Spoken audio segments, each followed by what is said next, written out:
शुभ संध्या सभी को। हम सभी जानते हैं आईएफपीएच अंतर्राष्ट्रीय होम्योपैथिक संगठन है जो कि विश्व स्तर पर होम्योपैथिक आंदोलन कार्यकर्ता को बढ़ावा देता है। हमारे पास आज के वेबिनार के मेहमान और वक्ता के रूप में है डॉक्टर मनीष यादव सर। हाँ, वो एक प्रतिष्ठित होम्योपैथिक सलाहकार हैं। Way the another song international academy में सलाहकार के रूप में कार्यरत हैं और मीरा रोड और विक्रोली में अपना निजी प्रैक्टिस भी चलाते हैं। डॉक्टर यादव अपने बच्चों के बीच एक प्रेरक शिक्षक के रूप में जाने जाते हैं और उनकी होम्योपैथी में चुनौतीपूर्ण मामलों को स्वीकार करने की उत्सुकता ने उन्हें होम्योपैथी के कई दिग्गजों से प्रशिक्षित किया है। हम आपका स्वागत करते हैं sir. Over to you. Doctor money. Yes yes. Yeah so thank you Vaishnavi, it was बहुत बहुत बढ़िया। आपने होस्ट मतलब इंट्रोडक्शन जो था वो बहुत बढ़िया था। और आपका शुद्ध हिंदी देख के मैं भी अभी कोशिश करूंगा कि मेरा भी जो व्याकरण हो बहुत सही हो आज। थैंक यू तो so much sir. It was really good. Thank you. So हम बातचीत शुरू करते हैं। और आज मैं आप सबके समक्ष आया हूं और फिर से आप लोग कई बार मुझे सुन चुके हैं। आज हमने जो डिस्कस किया था सानी सर से, तो आज हम बात करेंगे how to manage complicated cases. मतलब जो डिफिकल्ट केसेस हैं हमारे प्रैक्टिस में जो आती हैं उसको मैनेजमेंट करने के लिए हमारा जो मेंटल स्टेट है या मानसिक स्तर पे हमारी सोच कैसी होनी चाहिए उसके बारे में आज हम चर्चा करेंगे। हालांकि 1 घंटे के अंदर इनफैक्ट मैं 45 मिनट 50 मिनट तक कुछ आपसे बातचीत करूंगा। और इस शॉर्ट टाइम में पूरा डेप्थ में तो हम बातचीत नहीं कर पाएंगे, बट मैं अपने कॉन्वर्जेशन में अपने बातचीत में कोशिश करूंगा कि आपको कुछ कुछ हिंट्स दूं। जो भी मैंने सीखा है या जो भी मैं अपने प्रैक्टिस में करता हूं, कुछ आपको हिंट्स दे सकूं ताकि आप उसको पॉइंटर्स लेके आप अपने लाइफ में अपने प्रैक्टिस में उसको आगे बढ़ाएं। तो मैं अपना स्लाइड ओपन करता हूं और वहां से हम शुरुआत करते हैं।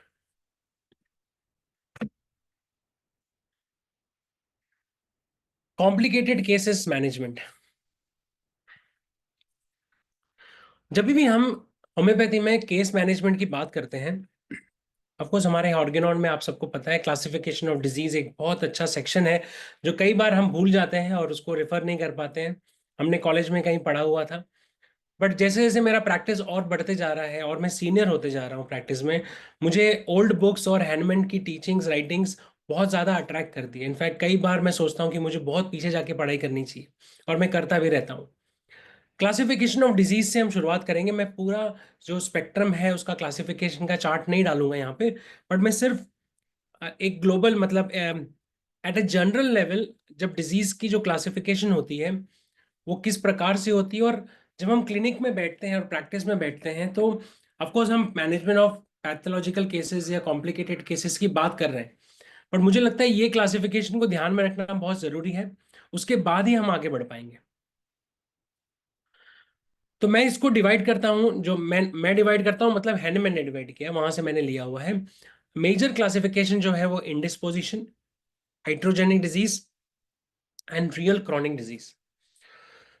अगर हम अपने प्रैक्टिस में जो भी पेशेंट्स हम देखते हैं अगर हम उसको डिवाइड करें 100% रेशियो में, तो अराउंड 33% मतलब 1/3 इंडिस्पोजिशन के केसेस होते हैं। 1/3, हालांकि ज्यादा भी हो सकते हैं, बट 1/3 पेशेंट्स जो है वो हाइड्रोजेनिक हैं, ड्रग की वजह से, वो दवाइयों की वजह से खराब होते हैं। और 1/3 जो है वो रियल क्रॉनिक डिजीज होते हैं। तो ये क्लासिफिकेशन करना इसलिए भी जरूरी है कि कई बार हम इनडिस्पोजिशन को ट्रीट करते हैं और हमें लगता है कि हमने बहुत अच्छी दवाई दी और रेमेडी ठीक हो गया ना, पेशेंट ठीक हो गया। तो इनडिस्पोजिशन इज इनडिस्पोजिशन, और आपको उसका डेफिनेशन पता है, उसके बारे में हम चर्चा नहीं करेंगे। सेकंड जो कैटेगरी है हाइड्रोजेनिक डिजीज, ये ड्रग इंड्यूस जो डिजीजेस हैं, मुझे लगता है हमारे इस जनरेशन में सबसे बड़ा जो चैलेंज है वो इसी का है। मेजॉरिटी ऑफ जो पेशेंट्स में देखता हूँ क्रॉनिक केसेस जो मेरे प्रैक्टिस में ना, अभी जैसे कल ही मैंने एक पेशेंट देखा, उनको एक्जिमा था फिंगर्स पे। उनका जब पास्ट हिस्ट्री लिया तो करीब 40 साल से, 30-35 साल से वो एलोपैथिक दवाइयां खाए जा रहे हैं, खाए जा रहे हैं, खाए जा रहे हैं। आप सोचिए कितना सप्रेशन हुआ रहेगा। तो ऐसे केसेस जब आते हैं सामने तो बहुत टफ होते हैं। इनफैक्ट हाइड्रोजेनिक डिजीज बहुत ज्यादा डिफिकल्ट होता है मैनेज करने के लिए। अगर आप हैंडमैन्स की राइटिंग्स पढ़ेंगे, लास्ट लेटर्स ऑफ हैंडमैन अगर आप पढ़ेंगे रीमा हैंडली का, इनफैक्ट वहां पे तो हैंडमैन ने इन द सेंस रीमा हैंडली ने लिखा है कि हैनमैन समझते थे कि ड्रग इंड्यूस्ड डिजीज को इनक्योरेबल की कैटेगरी में डालते थे, क्योंकि वो रिस्पॉन्ड ही नहीं करते थे कई बार। बट ये हम कुछ ना कुछ तो कर ही सकते हैं इस जनरेशन। अब हम बात करेंगे रियल क्रॉनिक डिजीज की। यहाँ पे जो मेन सेक्शन है जो हम डिस्कस करने वाले हैं वो है रियल क्रॉनिक डिजीज। तो ये रियल क्रॉनिक डिजीज, जैसे कि आपने टाइटल पे भी देखा होगा, टेम्पलेट पे, तीव्र रोगों के बारे में हम बात करेंगे, मतलब सीरियस केसेस, कॉम्प्लिकेटेड केसेस। तो जब कॉम्प्लिकेटेड केसेस की बात आती है तो हमारे दिमाग में हमेशा ulcers, paralysis, stroke, profuse bleeding, ये सारे पिक्चर्स हमारे दिमाग में चलते रहते हैं। वो तो अक्यूट है, वो तो बहुत डेंजरस बीमारियां हैं। बट रियल क्रॉनिक डिजीज, जो क्रॉनिक डिजीज हमारे पास आती है ना, 10 साल, 15 साल, 5 साल, 20 साल से सफर कर रहा है और उसका लेयर बाय लेयर डैमेज होते जा रहा है, वो रियल क्रॉनिक डिजीज है। और मुझे ऐसा लगता है कि हमारा होम्योपैथी का सबसे बड़ा जो स्ट्रॉन्ग पॉइंट है ना, वो रियल क्रॉनिक डिजीज को मैनेज करने में है। क्योंकि कोई पैथी रियल क्रॉनिक डिजीज को मैनेज इतने अच्छे से नहीं कर सकती जितना हम कर सकते। तो अगर हम इसमें उतर रहे हैं, रियल क्रॉनिक डिजीज को मैनेज करने के बारे में सोच रहे हैं, और हमने क्लासिफिकेशन डिवाइड कर लिया, तो पहले ये तो समझ में आए कि रियल क्रॉनिक डिजीज होता क्या है, इसको क्यों रियल क्रॉनिक डिजीज बोलते हैं, कौन सी बीमारियां हैं जो रियल क्रॉनिक डिजीज होती है। सो रियल क्रॉनिक डिजीज वो बीमारियां होती हैं जिनका फंडामेंटल कॉज होता है। हैनमैन में, ऑर्गेनॉन में जब आप पढ़ेंगे तो हैनमैन ने बार बार फंडामेंटल कॉज के बारे में बात की है। वही बीमारियां जिनकी फंडामेंटल कॉज आपको मिलता है, वही real chronic disease and complicated chronic disease होती है। ये वो बीमारियां होती हैं जो बहुत जटिल होती हैं, तीव्र होती हैं, बट ये बहुत सारी मेडिकेशंस के बावजूद भी रिस्पॉन्ड नहीं करती है, या तो फिर पार्शियल रिलीफ होके फिर रिलैप्सेस आते हैं। तो फंडामेंटल कॉज क्या है? Fundamental cause is your miasmatic in the background, miasms in the background. हालांकि मैं ये टॉपिक माइजम्स का नहीं है, तो मैं माइजम्स पे इतना चर्चा नहीं करूंगा, और ये बहुत ही कंट्रोवर्शियल टॉपिक है। इनफैक्ट पूरे होम्योपैथिक फ्रेटर्निटी को अगर डिवाइड करें तो एक सेक्शन है जो माइजम्स को मानता ही नहीं है, और एक सेक्शन है जो माइजम्स को मानता है। अगर आप उन सेक्शंस को सुनो जो माइजम्स को मानता है, तो वहां भी इतना सारा डिस्टॉर्शन है कि जिसका लिमिट नहीं है। इसीलिए स्टूडेंट्स, कई बार फिजिशियन स्टूडेंट्स बहुत कंफ्यूज हो जाते हैं। और ऊपर से जो नए नए मेथड्स, नए नए जो एडवांसेस आ रहे हैं ना, लोग ऐड करते जा रहे हैं, ये माइजम वाइज, इससे क्या हो रहा है कि बहुत ज्यादा कंफ्यूजन क्रिएट हो। तो मैं भी काफी साल तक इस कंफ्यूजन में रहा, और उसके वजह से बहुत नुकसान भी हुआ मेरा। But I am really thankful कि मैं वापस आ सका अपने लिटरेचर पे, अपने ग्राउंडिंग कर सका मैं अपने लिटरेचर्स पे। और मैं जो यहाँ बात करने वाला हूँ वो प्योर हैनमेनियन क्लासिकल डिजीज जो है, हैनमैन का जो थॉट प्रोसेस था, और वो फिजिशियन जिन्होंने हैनमैन के थॉट प्रोसेस को आगे लेके गए और उसको एक्सपांड किया। तो अगर हम real chronic disease, complicated chronic disease जो हमारे पास आ रही है, अगर हमने उसको ठीक करना है, तो बिना माइजमेटिक अंडरस्टैंडिंग के, प्रॉपर माइजमेटिक अंडरस्टैंडिंग के, ये बहुत मुश्किल है। उसके लिए मैं हमेशा अपने स्टूडेंट्स को कहता हूँ 3 किताब है जो आपने हमेशा पढ़नी चाहिए, और इसको लगातार दिल से पढ़नी चाहिए, बार बार पढ़नी चाहिए। Chronic disease by Hahnemann, Allen's miasm, and Rima Handley last letters of Hahnemann. तो ये 3 किताब जो है आपके पास हमेशा होनी चाहिए, और मुझे इन तीनों किताबों ने बहुत ज्यादा हेल्प किया है। इनफैक्ट मैं अभी भी रह रहे के बीच बीच में एलेन्स माइजम या बाकी चीजें इन बिटवीन पढ़ता रहता हूँ। It is so vast. So अगर अब हमने समझ लिया कि रियल क्रॉनिक डिजीज है, उसको समझने के लिए फंडामेंटल कॉज जो माइजम है उसको समझना जरूरी है। तो माइजम्स को हम सिंप्लीफाई करेंगे। यहाँ पे मैं डीपर अंडरस्टैंडिंग ना देके बहुत ही सिंपल तरीके से ये माइजम क्या है, इसको हम कैसे समझ सकते हैं, उसके बारे में चर्चा करेंगे। माइजम्स को ढूंढने का जो सबसे सरल रास्ता है वो है पास्ट हिस्ट्री और फैमिली हिस्ट्री। और हैं यहाँ पे काफी सारे सीनियर प्रैक्टिशनर्स हैं जो इसको करते हैं। सो हम पास्ट में जाते हैं, पास्ट में जाके हम उसकी बीमारियां लेते हैं कि वो क्या क्या सफर किया, ट्यूबरक्लोसिस हुआ, डायबिटीज हुआ, कैंसर हुआ, स्ट्रोक हुआ, पैरालिसिस हुआ, जो भी बीमारी हुई पर्सनल हिस्ट्री में, उसको हम नोट डाउन करते हैं। तो जब उसको नोट डाउन करते हो तो एक पैटर्न कई बार दिखता है।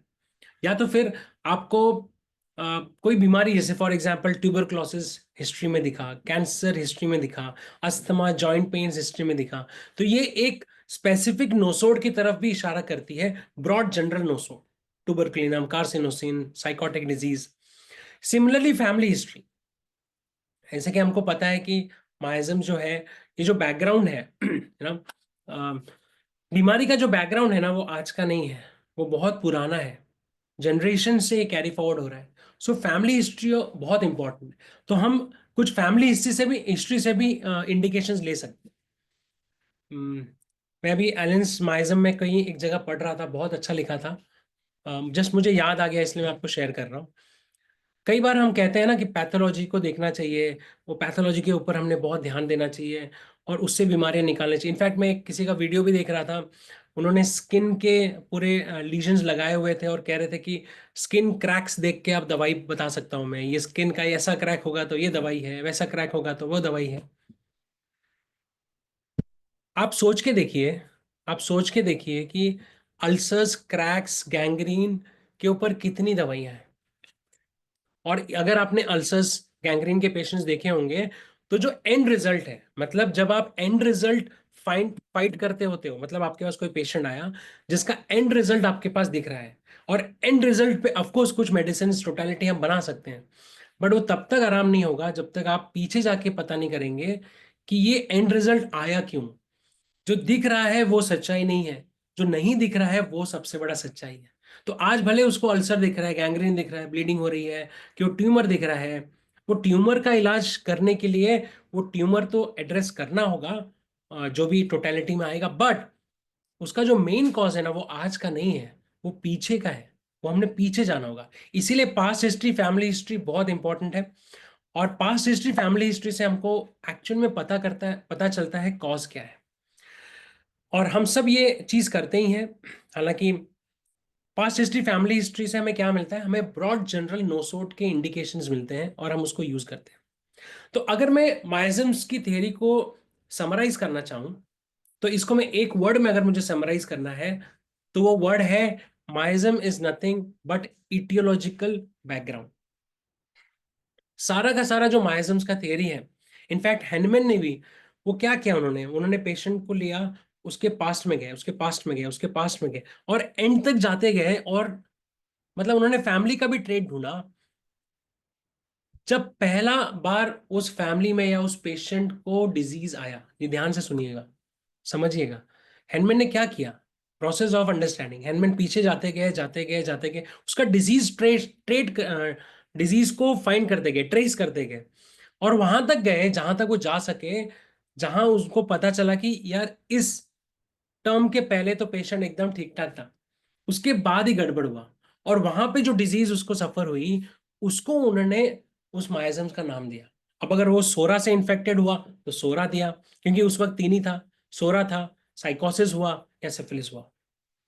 तो जो भी आज हम मैनिफेस्टेशंस देखते हैं, सिम्टम्स देखते हैं, वो क्या है, वो उसका रिफ्लेक्स है, मतलब कॉज कहीं और है, उसके सिम्टम्स हैं। तो हर माइजम्स के कुछ ना कुछ सिम्टम्स आपको मिलेंगे, बट सिंपल वे में अगर समझना है माइजम्स को, तो आप ध्यान रखिए, इट इज इटियोलॉजिकल ओरिजिन।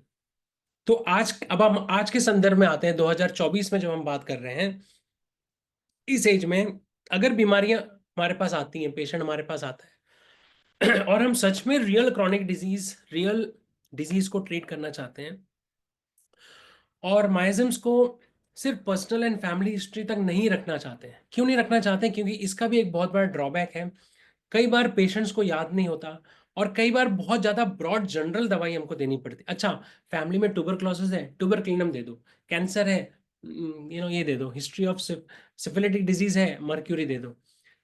ये तो अच्छी बात है, देना चाहिए, बट कई बार यहाँ पे भी स्टक हो जाते हैं हम, क्योंकि ये ब्रॉड जनरल है, उसके बाद अगर पेशेंट ठीक नहीं हो तो क्या करेंगे। So now again coming back to the understanding of myism and the fundamental cause, it is etiological. तो अब हमने क्या करना चाहिए, जो मैं आज आपके साथ इंट्रोड्यूस कर रहा हूं वो है, there is a need to understand evolution of disease। जिस तरह से हैनमैन ने अपने पेशेंट्स में पीछे जा जा कितना मेहनत किया होगा, मैं कभी कभी सोचता हूँ माय गॉड, कितना मेहनत किया होगा उन्होंने।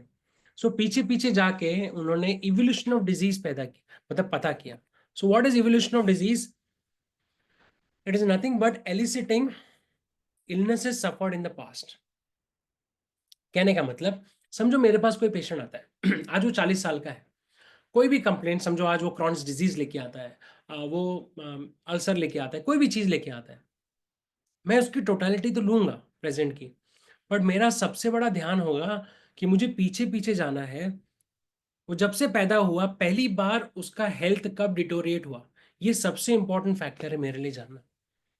सबसे पहले अगर फीमेल मेरे पास आती है तो मुझे पता है वो 4 स्टेजेस हैं लाइफ के प्यूबर्टी, प्रेगनेंसी, लैक्टेशन, मेनोपॉज और इनफैक्ट मेंसेस.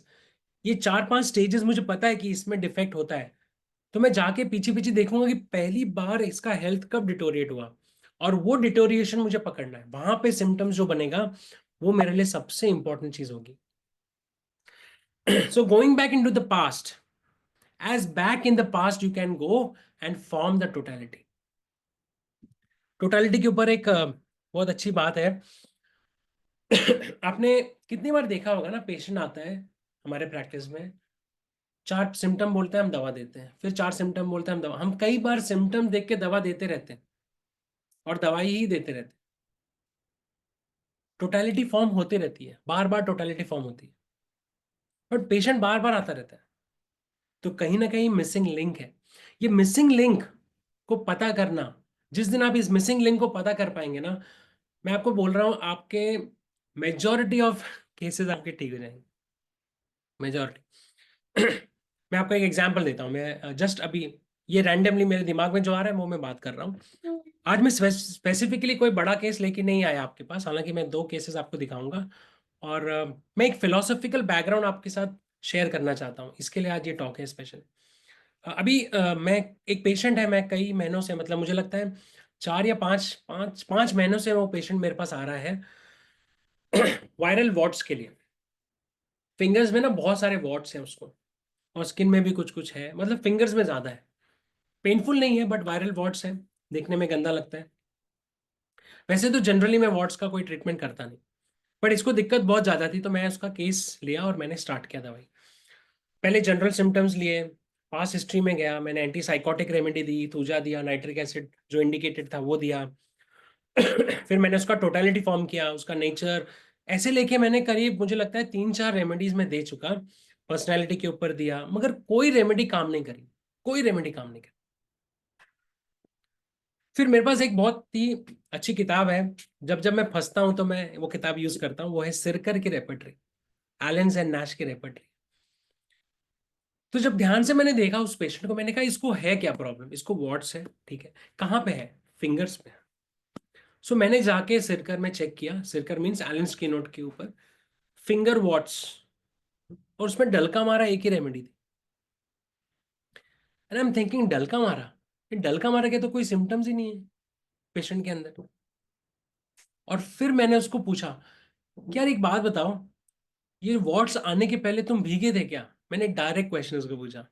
बोलते हैं हाँ, मैं उसके पहले बहुत भीगा था, मुझे सर्दी खांसी बहुत हुई थी, और वो बारिश में भीगने के बाद हुई थी. ये हिस्ट्री उसने मुझे बताई ही नहीं, कितना मैं पूछते रह गया. डल का मारा दिया. जस्ट 3 दिन पहले का फॉलोअप है, उसके पूरे वॉट्स चले गए 15 डेज के अंदर. And he so happy. सो ये केस तो चलो मैं यहाँ वहां से मैंने फाइट करके पाया, बट ये केस ने भी डिफाइन किया. हाँ, हो सकता है कि मेरी गलती है कि मैं उसका उस हिसाब से पास्ट हिस्ट्री ले नहीं पाया कि फर्स्ट उसका डिस्टर्बेंस कब आया था. बट ये चीज तो तय हो गई कि पहला डिस्टर्बेंस जो आता है ना बॉडी के अंदर, वो सिम्टम्स लेना होता है. फॉर एग्जाम्पल ये केस में डलका मारा का कोई सिम्टम अभी है ही नहीं ना उसको सर्दी खांसी बुखार कुछ भी नहीं है, डलका मारा के मेंटल सिम्टम कुछ भी नहीं है, मगर पास्ट में वो वेट हुआ था, उसके बाद उसको वॉट्स आया जो पेशेंट भी भूल चुका था. तो आई होप आप समझ रहे हैं मैं क्या बताना चाह रहा हूं, कि पास्ट में जाके कॉज ढूंढना बहुत इंपॉर्टेंट है, और उसकी टोटलिटी को फॉर्म करना. इवन प्रेजेंट टोटलिटी जो आप फॉर्म कर रहे हैं, पास्ट की टोटलिटी फॉर्म करना. ऐसे कितने केसेस हैं जहां पे patient neurological complaint, auto immune cases लेके आता है. मैं अपने सीनियर्स के केसेस अभी याद कर रहा हूँ, मुझे याद आ रहे हैं. मैंने एक बार डॉक्टर जयशाह सर का केस देखा था. Alzheimer's and lot of neurological problem था पेशेंट को। सर बहुत सारी दवाई दे रहे थे, कुछ रिस्पॉन्ड नहीं हो रहा था। उसके पास्ट में गए और मालूम पड़ा कि इसको मलेरियल फीवर होता था। उन्होंने मलेरियल फीवर का टोटलिटी निकाला। China was the remedy that came. He gave China and all the neurological complaint went of. ये केसेस आपके प्रैक्टिस में भी होंगे कई बार। ये केसेस हमको दिखाते हैं कि पास्ट में जाके ढूंढना क्या हुआ, पहला गड़बड़, right. And then very important, past में जाके देखना क्या, pathophysiological change in evolution of disease. जब हम डिजीज की बात करते हैं, पैथोफिजियोलॉजिकल चेंजेस क्या हुए उसके बॉडी में। ठीक है, वो मैनिफेस्टेशन है, सिम्टम्स के बहुत सारे मैनिफेस्टेशंस हैं। वो मैनिफेस्टेशंस को हमने देखना है, टोटलिटी बनानी है, प्रेजेंट टोटलिटी बनानी है, माइंड स्टेट देखना है, ठीक है।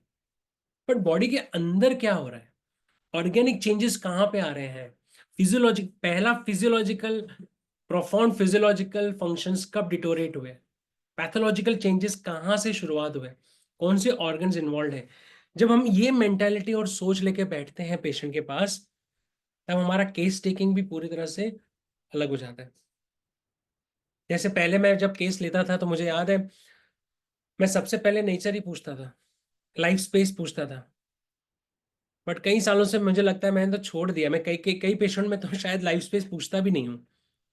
क्यों? क्योंकि मेरे पास जो पेशेंट बैठा है ना, मुझे ये जानना है कि उसका बीमारी चालू कहाँ से। अगर वो धागा मैं पकड़ पाया, सब केसेस में शायद नहीं पकड़ पाता हूँ मैं, मगर बहुत सारे केसेस में जब पकड़ पाता हूँ तो मुझे पता है, श्योरिटी होती है मुझे। अब हम चलते हैं और मैं आपको आपके सामने 2 केसेस लेके आया हूं और इसको मैं रखूंगा, ये पॉइंट्स को समझाएंगे।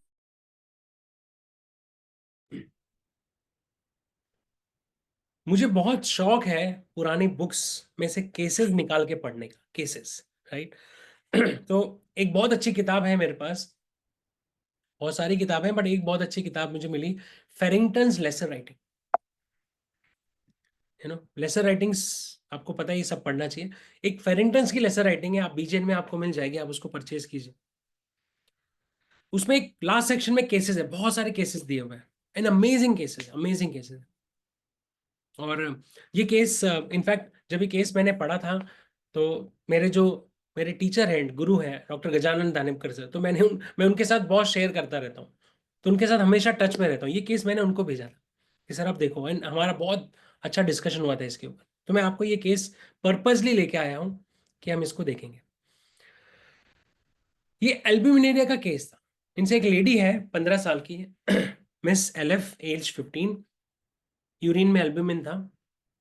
उसका मेन कंप्लेंट था retention of urine. So retention of urine हुआ, राइट किडनी में, राइट किडनी एरिया सेंसिटिव था, यूरिन में कोई अर्जिंग नहीं था, टेनिस बेस भी नहीं था, but cutting, burning and cramping pain था, ब्लैडर रीजन में बहुत पेन था, जलन था। अब आप सोच के देखो, ऐसा कोई पेशेंट आएगा तो हम क्या करेंगे? हम भी यही काम करेंगे, हम उसका प्रेजेंट टोटलिटी लेंगे। पेशेंट बोल रहा है जल रहा है, पेशाब जल रहा है, बर्निंग हो रही है, तो टोटलिटी, अक्यूट टोटलिटी लेके कैंथेरिस उन्होंने दिया एवरी 2 आवर। कैंथेरिस के बाद देन फॉलो ट्विचिंग, उसके बाद ब्लीडिंग, बर्निंग। मैं सोच रहा हूँ कि बर्निंग शायद थोड़ा कम हुआ होगा, बट उसके बाद उसको नेक्स्ट फॉलोअप में ट्विचिंग चालू हो गया, खांसी चालू हो गई, होर्सनेस चालू हो गया, अस्थमा चालू हो गया, और जो भी टोटलिटी उनको अक्यूट में समझा होगा उन्होंने ड्रोसेरा दिया। No relief happened. फिर restlessness, next followup, of course it is like in acute disease ना, restlessness, anxious, worse at night, arsenic की टोटलिटी दिखी, तो उन्होंने आर्सेनिक दिया। हम भी ऐसे ही करते हैं ना कई बार, क्या लगता है? कई बार हम, हमारे पास भी केसेस जब आते हैं अक्यूट में, हम प्रेजेंट देख देख के एक दवाई देते हैं, फिर दूसरा दवाई देते हैं, तीसरा दवाई देते हैं, जो हमको इंडिकेटेड लगता है, और वो इंडिकेटेड होता है। डेफिनेटली पेशेंट को आराम भी मिलता है, ऐसा नहीं है आराम नहीं मिलता, पर आप केस ध्यान से पढ़ना, सुनना, बहुत कुछ सीखने लायक इसमें। सो आफ्टर आर्सेनिक, उसका सारा जो सिम्टम था, मतलब ब्लैडर का इरिटेशन, बर्निंग, खांसी, अस्थमा, सब रिलीफ हो गया, बट उसका किडनी का सिम्टम ठीक नहीं हुआ। मीन्स जो किडनी, राइट किडनी सेंसिटिव था और यूरिन था, वो ठीक नहीं हुआ।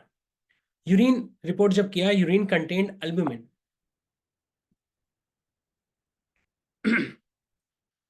Urine contained albumin, but microscopic discovered an abundance of triple phosphate without any lithates and cast. और जब अब इतने सिम्टम्स हैं, इसके बाद क्या करेंगे?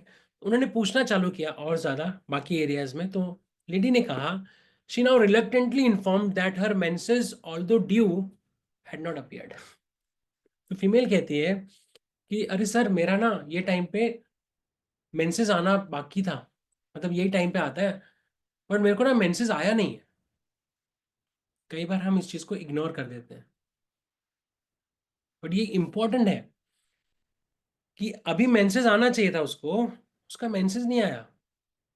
और क्या हुआ उसको बीमारी? वो आई है किडनी रिलेटेड अल्ब्यूमिनेरिया लेके, कंजेस्टेड किडनी, सेंसिटिव किडनी लेके।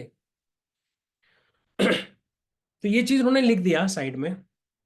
एक नया सिम्टम डेवलप हुआ, क्रैम्प इन ब्लैडर, टिपिकल कोलोसिन वाला सिम्टम। कोलोसिन दिया एंड स्पीडी रिलीफ हुआ।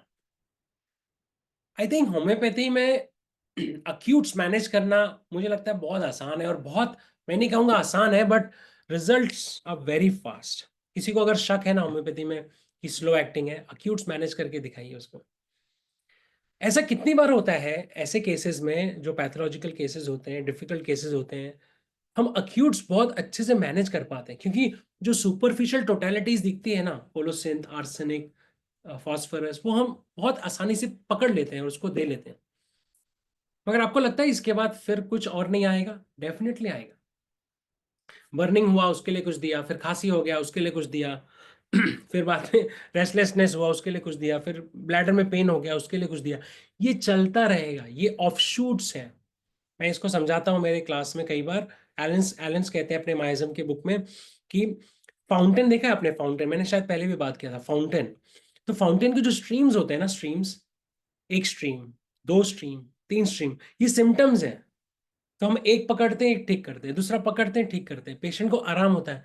मगर हम ये नहीं पकड़ पाते कि इसका सोर्स किधर है, ये सोर्स कहाँ से आ रहा है। कई बार हम रिफ्लेक्स, हम जो सिम्टम्स ठीक कर रहे होते हैं वो रिफ्लेक्स सिम्टम्स हैं। और हैनमैन भी यही कर रहे थे।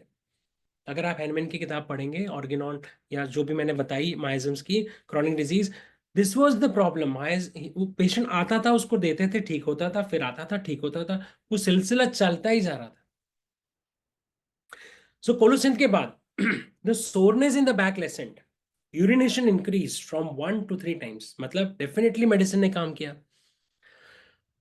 Next month menses return, but the flow was scanty, heaviness, languor, drowsiness, but urine is still albuminous. तो डेफिनेटली मेंसेस नेक्स्ट मंथ आया, मगर उसका जो मेन प्रॉब्लम था अभी भी वैसा ही है, किडनी में अभी भी अल्बुमिन है। इसका मतलब पैथोलॉजिकल चेंजेस हुए ही नहीं। फिजियोलॉजिकल, जो पैथोलॉजिकल चेंजेस मैं बोल रहा था, वो पैथोलॉजी से फिजियोलॉजी में आया ही नहीं। तो वहां पे फेरिंगटन ने सोचा कि इसका प्रॉब्लम कहां से शुरू हुआ। तो इसका प्रॉब्लम क्या हुआ, ये पेशेंट का kidney got congested concomitant at the same time, या आगे पीछे, मेंसेस गॉट सप्रेस्ड।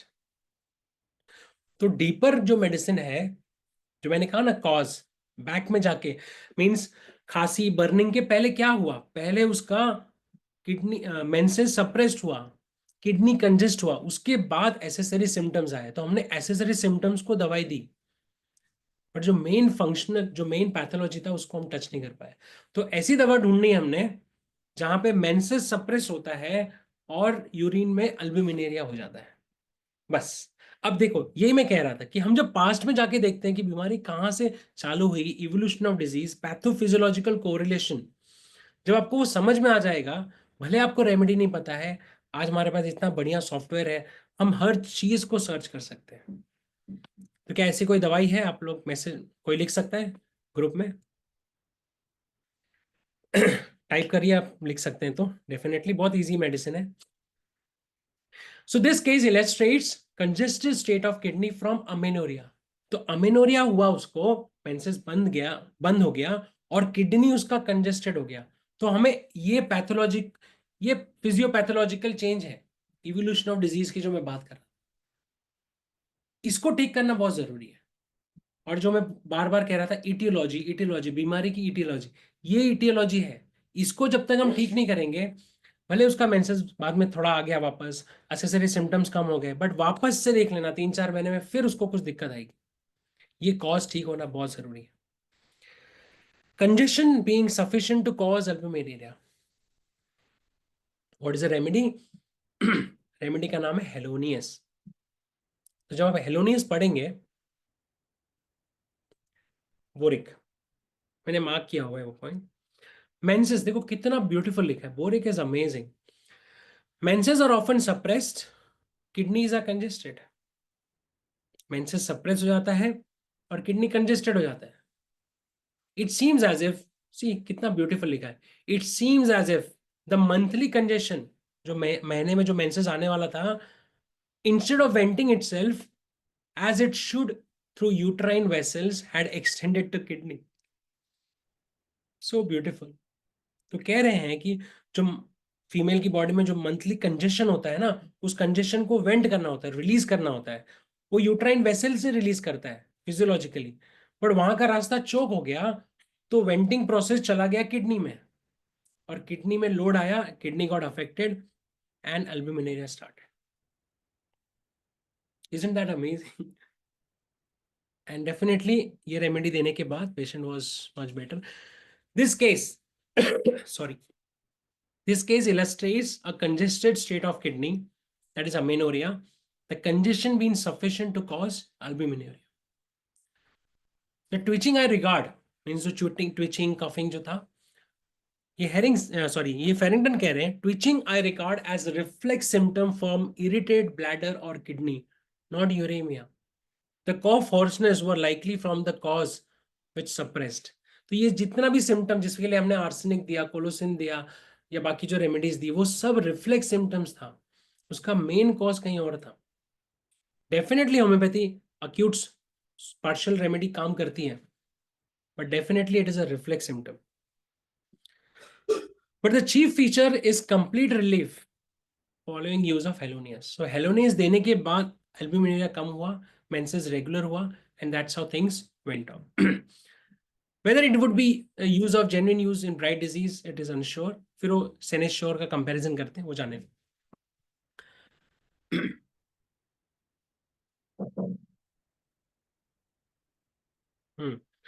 बोरिक फिर से हम पढ़ सकते हैं, वही सेम चीज है आई थिंक, या इट इज सेम चीज, ठीक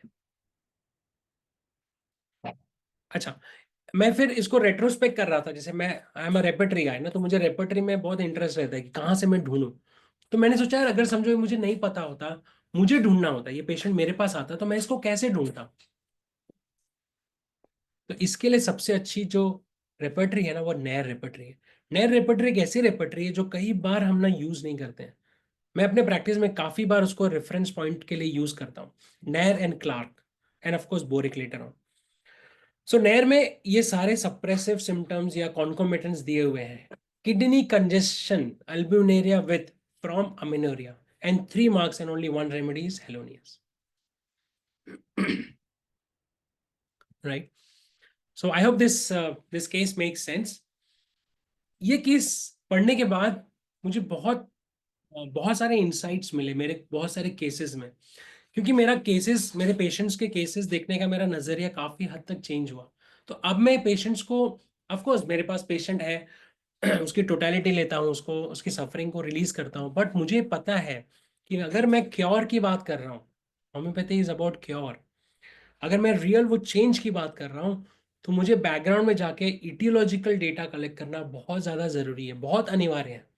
और उसमें इवोल्यूशन ऑफ डिजीज, कहाँ से शुरुआत हुआ, कौन सा ऑर्गन्स अफेक्ट है, पैथोफिजियोलॉजिकल कनेक्शन क्या है, पहला डिस्टर्बेंस क्या चालू हुआ। अगर आप आज मेरे टॉक से कुछ लेके जाना चाहते हैं, सिर्फ एक सेंटेंस लेके जाइए, पेशेंट में पहला डिस्टर्बेंस क्या आया। जिस दिन आप ये समझ जाएंगे ना, मतलब ये चीज आपके दिमाग में आ जाएगी, I think that is enough, right. चलिए अब हम सेकंड केस करते हैं, और आज का टॉक बहुत शॉर्ट होने वाला है, फिर हम क्वेश्चन आंसर्स करेंगे। ये मेरा पर्सनल केस है जो मैं एकदम रीसेंट है, सैटरडे का ही फॉलोअप है, और मैं केस को लेके बहुत ज़्यादा एक्साइटेड था। तो मैंने सोचा क्यों ना मैं यही केस आपके सामने लाऊं। ऑफ कोर्स मैं वीडियो नहीं दिखा सकता आपको बिकॉज सेंसिटिव केस है, but let us understand this.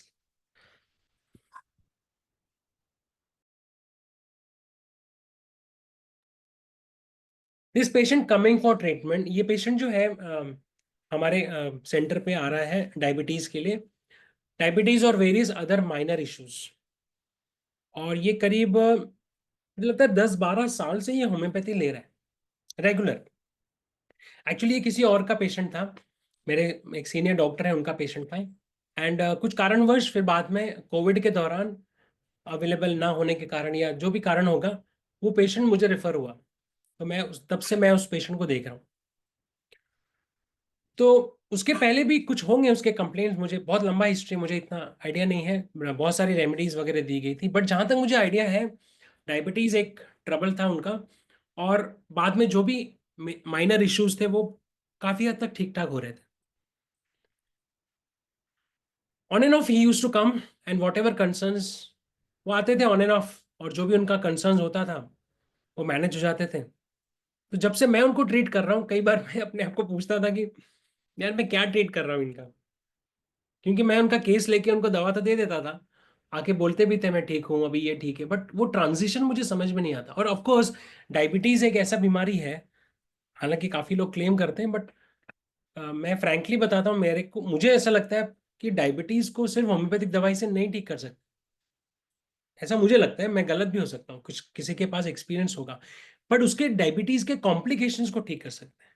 Diabetes is lifestyle disorder जिसको लाइफस्टाइल मैनेज करना होता है, बट उसके जो कॉम्प्लिकेशंस हैं, जो भयानक कॉम्प्लिकेशंस होते हैं, वो डेफिनेटली होम्योपैथी से ठीक हो सकते हैं। एंड वही चीज मैंने यहाँ पे फोकस किया है। तो उसके जो भी कॉम्प्लिकेशंस थे वो मैं ठीक कर रहा था, मगर इसका ना एक कंसर्न था, जो बार बार वो हर फॉलोअप में नहीं बट 2-3 फॉलोअप में वो बोलता था, वो ठीक नहीं हो रहा था। वो क्या था, he's been suffering from diabetes for a long time, that is okay। उसके न्यूरोलॉजिकल डाइजेस्टिव जो भी कॉम्प्लिकेशन नेसेसरी थे वो बहुत अच्छे से होम्योपैथी से मैनेज हो रहा था, इसीलिए तो आ रहा था ना वो इतने साल से। पर उसका ये प्रॉब्लम, इम्पोर्टेंसी वाला प्रॉब्लम कभी सॉल्व नहीं हो रहा था। सो अभी डायबिटीज लॉन्ग टर्म जब होता है कई बार, तो इम्पोर्टेंसी एक तरह से कॉमन हो जाता है कई बार ना। बहुत सारे हम डायबिटिक पेशेंट्स में देखते हैं, दे कैन नॉट परफॉर्म। हालांकि मैंने इसके लिए भी कुछ मेडिसिन दी थी उसको, बट मैं कंप्लीटली फेल हुआ था, कोई रिजल्ट नहीं आया।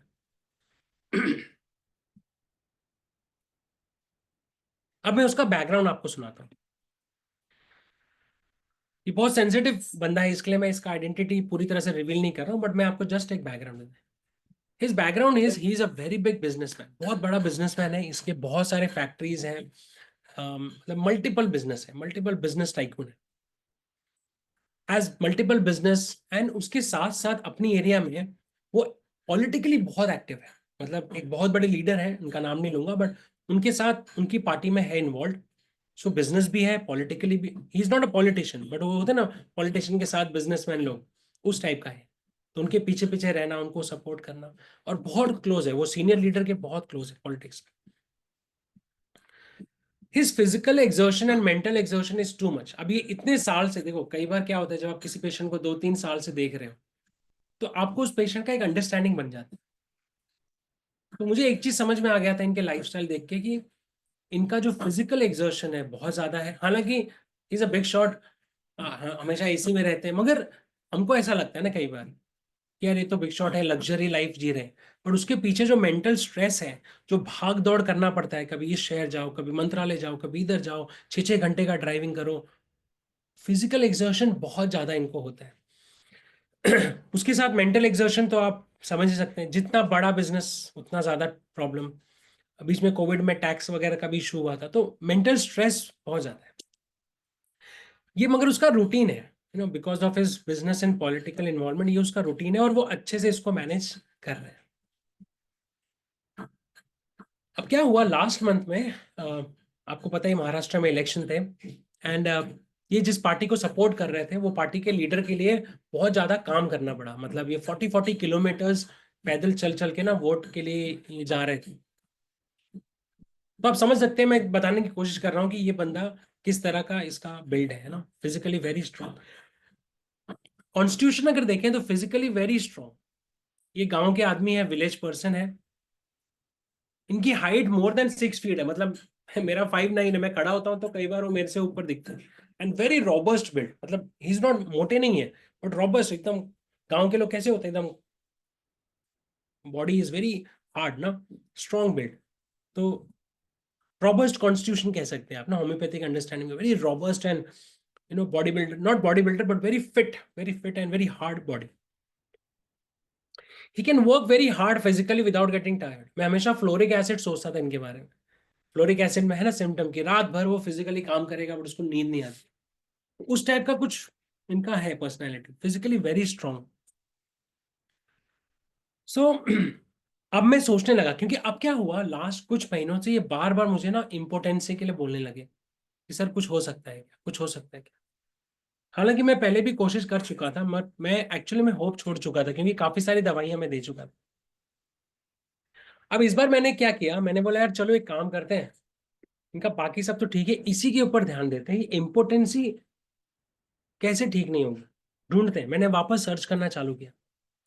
सो आई स्टार्टेड सर्चिंग इम्पोर्टेंसी, और स्पेशली मैंने बोरिक रेपर्टरी में जाके मतलब ध्यान दिया कि मैंने कहा चलो बोरिक में ही सारे इम्पोर्टेंसी के रूब्रिक्स पढ़ते हैं और रेमेडीज पढ़ते हैं। मेरा तरीका जो रेपर्टरी को पढ़ने का या टोटलिटी बनाने का, मैं कभी टोटलिटी के पीछे नहीं भागता हूँ, मैं रेमेडी के पीछे भागता हूँ। मैं रूब्रिक्स भी अगर देखता हूँ तो मेरे दिमाग में रेमेडी चलती, बिकॉज दिस इज वॉट, अगर आप मुझसे ये एक सीक्रेट जानना चाहते हैं तो यही सीक्रेट है रेपर्टराइजेशन का, कि जो रेपर्टरी के टोटलिटी में फंस गया वो उसका तो भगवान ही मालिक है। बट जो रेपर्टरी टोटलिटी बनाने के बाद भी नहीं फंसता है और वो रेमेडी के बारे में सोचता है कि रेमेडी मैच हो रही कि नहीं, उसका प्रैक्टिस सक्सेसफुल होता है। सो पढ़ते पढ़ते मुझे ना एक एक रूब्रिक मिला, urine sugar impotency, urine sugar impotency. And definitely उसके यूरिन में हमेशा 180 के ऊपर रहता था, यूरिन में शुगर होता ही होता था। और जब ये रूब्रिक मैंने देखा, 2 रेमेडी यहाँ पे लिखी है, कोका, मॉस्कस। मॉस्कस आप सब जानते हैं वो तो हिस्टेरिकल रेमेडी है, फीमेल रेमेडी है। सडनली कोका मेरे दिमाग में आ गई, कोका, एंड बोरिक खोल के मैं पढ़ने लगा। कोका क्या रेमेडी है, माउंटेनियर रेमेडी है। हम सबको पता है ना, माउंटेन पे कोई जाता है तो हम को बोलते हैं कोका ले लो, माउंटेनियर रेमेडी है। बोरिक में लिखा है mountainous remedy, useful in variety of complaints incidental to mountain climbing such as palpitation, dyspnea, anxiety, insomnia, exhausted nervous system। देखिए क्या लिखा है, exhausted nervous system from physical or mental strain। और यहां मेरा ज्ञान चक्षु पता नहीं कैसे खुल गया। मैंने कहा यार मुझे क्या लगता था, कोका जब कोई माउंटेन पे जाता है ना और जो उसको दिक्कतें आती है तो कोका लेके जाना चाहिए। मैंने हमेशा ऐसे सुना था कि भाई कोई माउंटेन के लिए जा रहा है, माउंटेनिंग करने जा रहा है, हिमालय पे जा रहा है, कोका साथ में रखो, कुछ दिक्कत होगा तो कोका खा लेना। बट अचानक मुझे क्लिक हुआ, नहीं नहीं, ये रेमेडी हमारी स्पेसिफिक नहीं होती होम्योपैथी में, वो कॉन्स्टिट्यूशन पे बेस्ड होती है, फिजिकल या मेंटल कॉन्स्टिट्यूशन पे। ये जब कह रहे हैं माउंटेनियस रेमेडी, मतलब क्या है कि वो लोग जो माउंटेन पे कॉन्स्टेंटली रहते हैं, जो माउंटेनिंग कॉन्स्टेंटली करते हैं। अब आप सोच के देखो, जो आदमी माउंटेनिंग कॉन्स्टेंटली करता है वो कैसा होता है। जब उसको कोई दिक्कत आती है ना, तब कोका काम करेगा। मैं जाके माउंटेन में मेरा सांस फूलेगा तो कोका काम नहीं करने वाला, क्योंकि मैं माउंटेनियर, मेरा बॉडी माउंटेनियरिंग है ही नहीं। तो जो लोग पहाड़ी लोग हैं जो माउंटेनिंग करते हैं, उनका फिजिक कैसा रहता है, उनका फिजिक बहुत स्ट्रांग रहता है, स्ट्रांग बिल्ड रहता है, रॉबस्ट रहता है। वो बहुत फिजिकल एक्सर्शन कर सकते हैं, मेंटल एक्सर्शन कर सकते हैं, चैलेंजेस से खेल सकते हैं। Physically they are very very strong, जैसे हमारे गांव में फार्मर्स होते हैं फॉर एग्जाम्पल। और यहाँ लिखा भी है exhausted nervous system from physical और मेंटल स्ट्रेन। जो मेंटल और फिजिकल स्ट्रेन ऐसे फिजिकल कॉन्स्टिट्यूशन में आता है, जो माउंटेनियर्स लोग हैं, वो पर्सनैलिटी, वो कॉन्स्टिट्यूशन है, तब ये रेमेडी काम करती है। एंड वहां से मुझे क्लिक हुआ, ओ माय गॉड, ये माउंटेन पे तो नहीं है बंदा, ना कभी जाएगा, ये तो महाराष्ट्र के किसी गांव में है, बट इसका जो फिजिकल कॉन्स्टिट्यूशन है ना, वो माउंटेनियर जैसा ही है। क्योंकि फिजिकली इतना भाग दौड़, फ्लोरिक एसिड मैंने आपको बोला, इतना भाग दौड़, मेहनत, रॉबस्ट इतना कॉन्स्टिट्यूशन है। मेंटल स्ट्रेन इतना, फिजिकल स्ट्रेन इतना, एंड एकदम जो मैंने बताया आपको physically how he is, and इस कनेक्शन में बिल्ड हुआ। और वो रूब्रिक जो मुझे मिला, sugar in urine and Coca मॉस्कस में डिफरेंशिएट करके आई गिव कोका। अब हुआ क्या, कोका तो मैंने दे दिया, इलेक्शंस आ गए, हालांकि वो फोन पे मैं उनको रेगुलर मेडिसिन पहुंचा देता हूँ। So I analyze that he's not a mountaineer, but kind of work he does is not less than being a mountain in terms of exertion, physical or mental. On that basis, जो मैंने आपको समझाया, 3201 ये दिया मैंने उनको। वो मुझे लास्ट मंथ मिले और last month in the sense मुझे लगता है 3-4 महीने के बाद हम मिले, क्योंकि इलेक्शन में बिजी थे वो, फोन पे बात होती थी। और मजे की बात पता है क्या, मैंने फोन पे आई डोंट नो क्यों इम्पोर्टेंसी की कभी बात ही नहीं हुई। जनरल वो फोन करते थे, रेमेडी मंगा लेते थे। सो मैं उनको 1-2 बार रिपीट भी किया होगा, बाकी एसएल पे रखा था। वो कहते हैं, he said I never felt so good in terms of erection। मेरे लास्ट 15 साल में, मैं 10-12 साल से होम्योपैथी खा रहा हूँ, बाकी दवाइयां खा रहा हूँ, 15 साल से मुझे कभी भी मेरा इरेक्शन इतना अच्छा नहीं हुआ था जितना ये लास्ट 3 महीने में जो आपने लास्ट मेडिसिन दिया। कंप्लीटली बेटर इन सेक्स मतलब बहुत, मेरा जो इम्पोर्टेंसी का इशू है वो पूरी तरह से खत्म हो गया। तो कहते हैं, मेरे वाइफ का एक मैसेज है आपको, वो कह रही हैं कि जो भी डॉक्टर साहब ने दिया है उनको बोलो वो देते रहे। And I was so happy, I so happy. मैंने कहा यार ये इस तरह से कभी सोचा ही नहीं था, और मैं अपने आप को सोच रहा था कि यार ऐसे मैंने पहले क्यों नहीं सोचा और उसको दवा दे दी। But maybe it takes time to understand. So this was a small remedy, coca. और ये 2 केसेस दिखाने का और इसके पहले जो एक्सप्लेनेशन मैंने करा, उसका जो मेन पर्पस था वो आपको यही दिखाना था कि जो हमें दिख रहा है, कई बार जो हमें दिख रहा है वो सच्चाई नहीं होती है। कई बार जो हमें दिख रहा होता है वो सुपरफिशियल सच्चाई होती है। रियल सच्चाई को पाने के लिए पीछे जाना बहुत जरूरी है। पीछे जो हुआ उसके साथ ईटियोलॉजी ढूंढना, पैथोफिजियोलॉजिकल कोरिलेशन करके उसकी दवाई को ढूंढना, definitely then we can address, if we can address the cause, first illness that started, then we can definitely help, हम डेफिनेटली उस पेशेंट को हेल्प कर सकते। तो यहाँ पे मेरा प्रेजेंटेशन मैं वाइंड अप करता हूँ, और कुछ सवाल है तो मैं ले सकता हूँ, कुछ टाइम है, but Sani ji I am done with it. एक शॉर्ट टॉक था, जस्ट 1 आवर।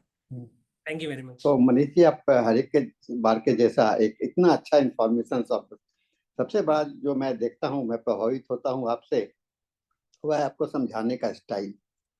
आपने कितना ब्यूटीफुली कोका को एक्सप्लेन किया, कैसे मैंने हम लोग इंटरप्रेट कर सकते हैं ना, इंटरप्रिटेशन बहुत इंपॉर्टेंट है।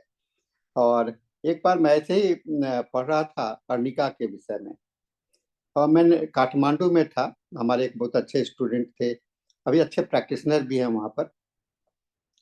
तो उन्होंने अपने घर पर इनवाइट किया, मैं गया था, तो उनकी लड़की थी, तो मैंने बस ऐसे इंट्रोड्यूस किया, ये मेरी लड़की है। तो उसका छोटी सी बच्ची थी, बहुत अच्छी लग रही थी। मैंने नाम पूछा क्या, तो बोले कि अर्निका। मैं बड़ा इमेजिड हुआ, अर्निका, हम लोग होम्योपैथिक डॉक्टर हैं, अर्निका का नाम सुनते हैं तो पता चल जाता है कि ये इंजुरी मेडिसिन से ऐसा कुछ होता है। तो मैंने पूछा कि अर्निका क्यों रखा है नाम इसका। सर आपको पता नहीं है, अर्निका जो है सो ये पहाड़ियों में ही होता है। डॉक्टर साहब ने बताया कि पहाड़ियों में होता है, और अर्निका का जो फ्लावर है वो लोग बहुत डेकोरेटिव यूज करते हैं और उसको बहुत ऑस्पिशियस मानते हैं। मुझे एक नया इंफॉर्मेशन मिला अर्निका के विषय में।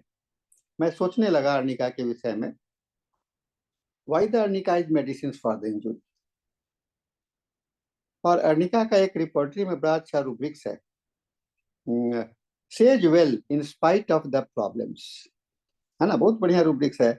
और मुझे जब भी रोगी, और ये एक रोगी मैं देख रहा था पटने में ही, एक बहुत बड़े यहाँ के माने ये किंग फैमिली के ये थे, तो उन्होंने उनके लड़के जो थे उनके पास में बहुत सारी गाड़ियां थी, उनके बच्चों को गाड़ियों का शौक था। तो वो खुद इतने बड़े आदमी होने के बाद भी वो लड़का जो है, उनका लड़का, वो गाड़ी को सर्विस कराने के लिए खुद जाता था। मैं उस जमाने की बात कर रहा हूँ कि आज के जैसा सर्विसिंग नहीं होता है कार का। सर्विसिंग करने के लिए एक डिप होता था, बीच में गाड़ी को खड़ा कर देते थे, नीचे से लोग साफ करते थे। तो वो बच्चा आउट ऑफ क्यूरियोसिटी उसके पास में गया और संजोग से उस गड्ढे में वो गिर गया एंड ही गॉट फ्रैक्चर। तुरंत उसका ड्रेसिंग सब हुआ, प्लास्टर सब किया गया। मैं उनके फैमिली फिजिशियंस था, मैं उनके घर पर गया था, देखा तो मैं बोला, उससे बात किया। उसका पल्लव नाम था। मैं, पल्लव क्या हुआ तुमको? नहीं कुछ नहीं है डॉक्टर साहब, एकदम ठीक है। वेल सेज वाला बात कर रहा है। बोला कि मेरे को लगा कि ये इसको अर्निका दे देते हैं। Arnica work well in spite of the fact that कि उन्होंने बहुत सारे दवाई मैंने इंग्लिश जो है प्लास्टर वगैरह के लिए ले रहे होंगे, तो वो सब चला था। लेकिन बीइंग ए होम्योपैथ, उनके फादर भी बहुत अच्छे होम्योपैथ के फॉलोअर्स थे, तो उन्होंने ये अप्रिशिएट किया, अर्निका दिया गया, बहुत अच्छा हो गया। तो एक मैं सोचा ये पहाड़ियों में लोगों को डर नहीं होता है। दे ऑलवेज फील दैट कि they are always in the danger, है ना, खतरों में खेलते हैं, है ना, खतरों में खेलते हैं। ये अर्निका का मैं लगा कि और हर एक समय में खतरा बना रहता है। और आप और मैं अगर जा करके वहां रहना चाहूंगा, खास करके आप इधर सिक्किम चले जाइए, कालिम्पोंग चले जाइए, घूमने के लिए ठीक है, टूरिज्म के लिए ठीक है, लेकिन वहां पर रहने के लिए तो बहुत डिफिकल्ट है। नहीं सोचेंगे, हम लोग ने कभी भी नहीं सोचेंगे, क्योंकि हर एक कदम पर आपको खतरा है, हर एक कदम पर खतरा है। मैंने इस बात को बड़ा अच्छी तरह से अर्निका के अंदर में देखा। वो अपने को कहता है कि मैं सेफ हूँ, मैं ठीक हूँ, इसीलिए मैं यहाँ रह रहा हूँ, खतरे से उसको डर नहीं है। और ये अर्निका का जो है सो एक इम्पोर्टेंट। तो जिस तरह से आपने माउंटेनियर के लिए कोका की बात करी, मैं वही बात मेरे दिमाग में आ गया था, उस कहानी, ये कहानी मेरे साथ में, ये कितना अच्छा कोइंसिडेंस है। ये एक अच्छा एक्सप्लेनेशन आपने जो दिया, और मुझे लगता है कि ये बताने का तरीका। और एक चीज आपने बहुत अच्छा एक जो कहा, मल्टीपल मेडिसिन चलता रहा। कुछ लोग सोच रहे होंगे ऑडियंस में कि डॉक्टर साहब तो कई एक दवा दे रहे हैं, एक बार ये दे रहे हैं, एक बार वो दे रहे हैं। लेकिन जो आपने एक फाउंटेन से एक्सप्लेन किया, वो मुझे बड़ा अपीलिंग लगा कि ये जो है सो इस ऑफशूट्स जो होते हैं उसको ऑफशूट्स जो होते हैं वह जो है सो उसको हटाने के लिए अलग अलग करते हैं, एंड दैट इज अलाउड। और जैसा कि फैरिंगटन ने भी किया, उन्होंने भी अपने ऑफशूट्स को हटाने के लिए कभी ये दिया, कभी ये दिया। Ultimately the patient was cured by जो उनका राइट मेडिसिन था, कॉन्जेशन के कारण उस मेडिसिन से ठीक हुआ। तो एक और क्रॉनिक डिजीज को हैंडल करने के लिए, मनीष जी, मैं तो समझता हूँ कि आप मास्टर हैं क्रॉनिक डिजीज के लिए। और इस तरह से आपने जो एक्सप्लेन किया, निश्चित रूप से आपके टीचर जो है सो आपने जो सीखा है वो आपके लिए बहुत बड़ा ग्रेट ट्रेजर है। और इसलिए मैं आपका सेशन को हमेशा बहुत ध्यान से सुनता हूँ। और सब भी आते हैं स्पीकर्स, लेकिन आपका सेशन मुझे काफ़ी अपीलिंग भी लगता है। क्वेश्चंस में मैं नहीं देख रहा हूँ कोई क्वेश्चंस है हमारे साथ में। सभी लोग कह रहे हैं कि really so good explanation of the cause and miasm. एक ने कहा है, दूसरे कहा कि ground level presentation reality talking. और अ, और तो कोई खास नहीं है। सादर प्रणाम आचार्य श्रेष्ठ, किसी मेरा ने hand raise रिपर्टरी किया और थीम आपका है। सर जी, किसी ने हैंड रेज किया था। मैं हाँ, कौन सा हैंड रेज किया है, किन्होंने किया? Can you let me know?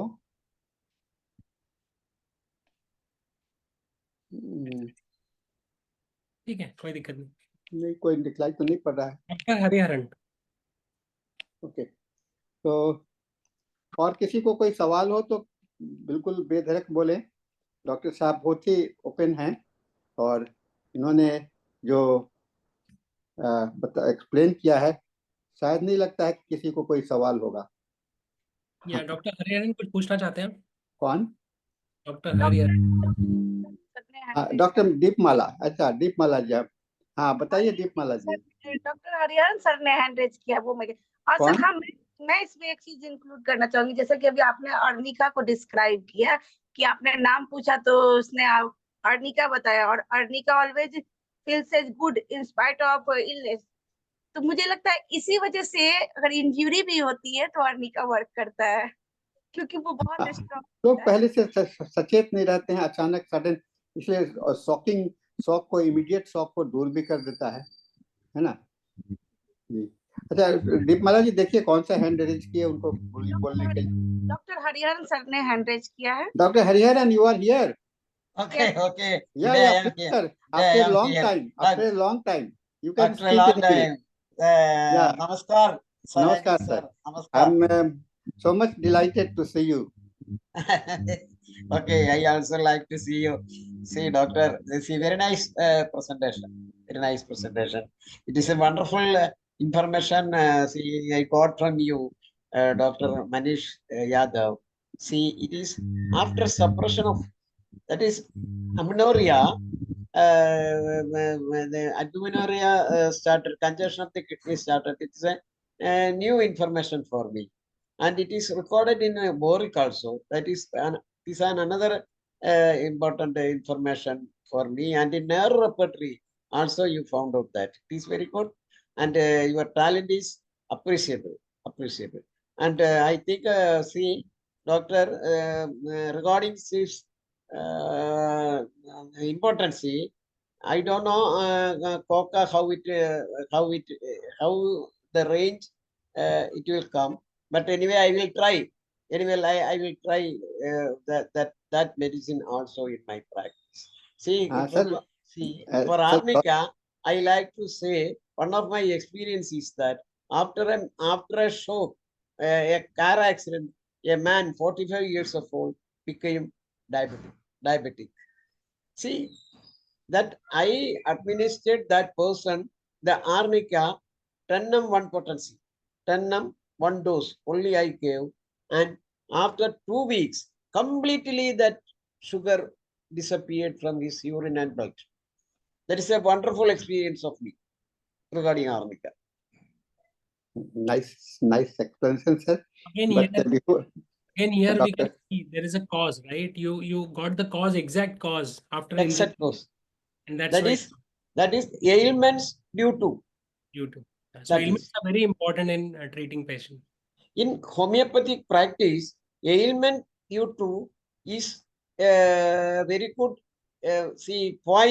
point to give the medicine, and it will give good result. Good result. That is sure. Very good, doctor. Your class is very nice, and really I am congratulating you. Okay, good night. but sir, one thing from my side regarding you, sir, you have to try to speak in Hindi. In our No. I understand, but you should, because you are the founder member of our organizations. You are the founder member, and since now we are crossing about 600 days now, we have reached more than 600 days. Okay, doctor. Anyway, I don't know how to teach in Hindi, so I am trying some Hindi session. Doctor. But in spite Please of that, you can understand Hindi, na, properly. I can understand, but I can't convey. Speaking is the problem. Okay, I will try it, sir. I will try. Yeah. Try, sir. Now you are also my guru. Really, I am thinking always pranam. My pranams to you, sir. Not to me. I say pranam to you. No. Because you are more senior than me, sir. You are more senior than me. Okay, thank you, sir. Thank you. Thank you. और किन्हीं का कोई सवाल है? क्योंकि मनीष जी से समय लेना भी हमारे पास में दिक्कत होता है। मनीष जी केवल संडे को आते हैं, और मैं तो अभी से इनसे रिक्वेस्ट करूंगा कि अगला सेशन हमको बुक कर दें। संडे का दिन मैं आपके लिए खास करके खाली रखता हूं कि पहले मनीष जी से बात कर लेंगे, तब हम किसी को संडे का डेट देंगे। Vikram, doctor Vikram Bihari. Doctor Vikram, you can say something. Doctor Vikram कोई एक्सपीरियंस बताएंगे या कुछ क्वेश्चंस करेंगे? डॉक्टर विक्रम, आप कुछ कहना चाहते हैं? जी सर, जी सर। हाँ, डॉक्टर विक्रम माने अब शॉर्ट में चलिएगा क्योंकि हमारा समय पूरा हो गया। हाँ हाँ, शॉर्ट सर। सर इसका डिफरेंस एपी स्मेल से रीनल में कैसे करेंगे एल्ब्यूमिन यूरिया में?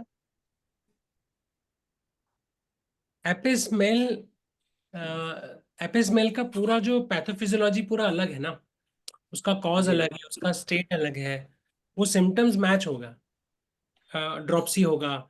एपिसमेल को आप इसी तरह समझ सकते हैं, एपिसमेल इक्वल्स टू ड्रॉप्सी। अगर ड्रॉप्सी नहीं है, स्वेलिंग नहीं है, तो एपिसमेलिफिका नहीं दे सकते आप। Yes sir.